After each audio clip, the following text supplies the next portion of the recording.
Sir আজকে বলুন সুদের ব্যবসা করি এই কথা বলবেন না, বলবেন ফাইন্যান্স কোম্পানি ডাইরেক্টর, আমাকে বলবেন না যে সুদের কারবার করেন না, ওসব বলবেন না, ভালো ভাষায় বলুন, বলছেন ফাইন্যান্স কোম্পানি ডাইরেক্টর, প্লিজ সুদের কারবার সুদের ব্যবসায়ী হবে কাকে বলে? কারণ পার্সোনাল ইমেজ বিল্ড করাটা খুব ইম্পর্টেন্ট। যদি পার্সোনাল ইমেজ বিল্ড না হয় আপনাকে সমাজে কেউ পাত্তা দেবে না। আপনি কোম্পানি ডাইরেক্টর নাকি সুদের কারবার করেন নাকি ফাইন্যান্স কোম্পানি ডাইরেক্টর মানুষ জানে? মানুষ জানে? আপনাদের কি আপনাদের পাড়ার লোক সুদের ব্যবসায়ী ভাবে নাকি ফাইন্যান্স কোম্পানি ডাইরেক্টর ভাবে?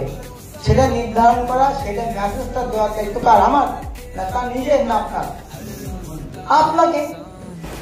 নমস্কার, আমি অর্থবাংলা মাইক্রো ফাইন্যান্স ডাইরেক্টর বিনয় বিশ্বাস।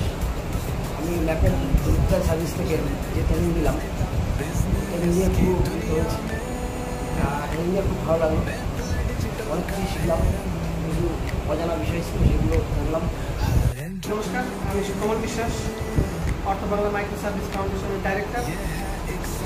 সুমন স্যার যে আমাদের ট্রেনিং দিলেন তাতে আমাদের অনেক অজানা সেটা জানতে পারলাম, এবং নেক্সটে আরও অনেক ট্রেনিং নিব এবং অনেক শিক্ষা আমাদের বাকি আছে। তো এর জন্যেই স্যারের সঙ্গে আমাদের সবসময় কানেক্ট থাকতে হবে এবং ট্রেনিং কন্টিনিউ নিতে থাকতে হবে, তাতে আমাদের শিক্ষা আরও হবে এবং আমরা আরও প্রগতির দিকে এগিয়ে যাব। নমস্কার। ভালোই বললেন, ওয়ার্কিংয়ের মার্কেটিংয়ের সম্বন্ধে বললেন। স্যার যে আমাদের ট্রেনিং দিলেন সেটা খুব আমাদের উপকৃত হলো, এবং স্যারের কথা অনুসারে আমরা আগামী দিনে চলবো এবং ভবিষ্যতে আরও আমাদের কার্যগুলো আছে সেটা করার চেষ্টা করবো।